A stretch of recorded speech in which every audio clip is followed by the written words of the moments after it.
ফলতা ফলতা এমন একটা demon herbal কেন্দ্র যেখানে জাহাঙ্গীরের দাপট অত্যন্ত তুঙ্গে।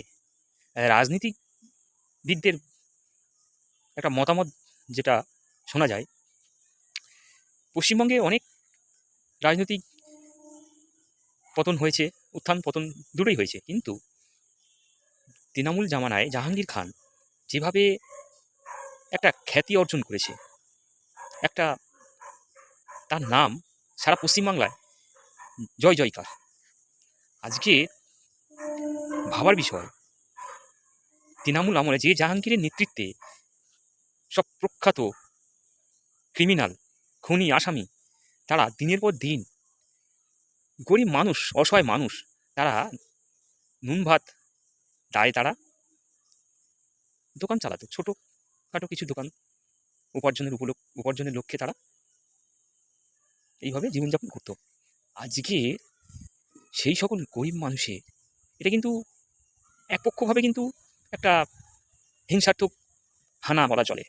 হিন্দু এরকম কিছু বলা ভুল, প্রচুর দোকান রয়েছে যে সমস্ত দোকানগুলো হিন্দুদের ওপর কিন্তু অত্যাচার, দোকান ভাঙা, দোকান লুট, এইসব কাজ কিন্তু সম্পূর্ণ একটা নির্বিঘ্ন মতামতে তারা কাজ চালিয়ে গেছে। আর প্রশাসন কিন্তু তখন যেহেতু একটা তৃণমূল জামানায়, সেক্ষেত্রে তো তাদের তো দলদাসে তাদের কাজগুলো তো করতে হবে না। তো সেই ক্ষেত্রে প্রশাসনের কোনো ভ্রুক্ষেপ ছিল না। সেই গরিব অসহায় মানুষ দিন যেভাবে তাদের উপর অত্যাচার হয়েছিল, তাদের যেভাবে তাদের ন্যায্য অধিকার তাদের থেকে যেভাবে লুণ্ঠন হয়েছিল, অধিকার কেড়ে নেওয়া হয়েছিল, তাদেরকে ঘরছাড়া হয়েছিল, এইসব দিনগুলো কি মানুষ ভুলতে পেরেছে? সেই সেই দিনগুলো কিন্তু এখন পর্যন্ত মানুষ ভাবে।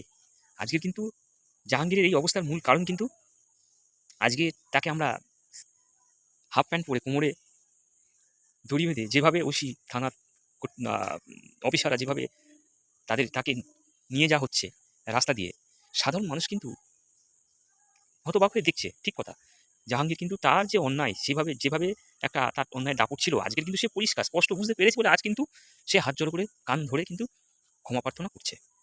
কিন্তু এক শ্রেণীর মানুষ, তারা ব্যাপারটা তাদের কাছে কিন্তু খারাপ লাগছে। আজকে দরদ উঠেছে যে জাহাঙ্গীরকে কেন এইভাবে রাস্তায় নিয়ে যাওয়া হচ্ছে, এবং জাহাঙ্গীরের মুক্তির দাবিতে তারা ধর্নায় বসেছে, রাস্তা অবরোধ করছে। তো ভাবনার বিষয়, তাহলে কোন শ্রেণীর মানুষ এই জাহাঙ্গীরের জন্য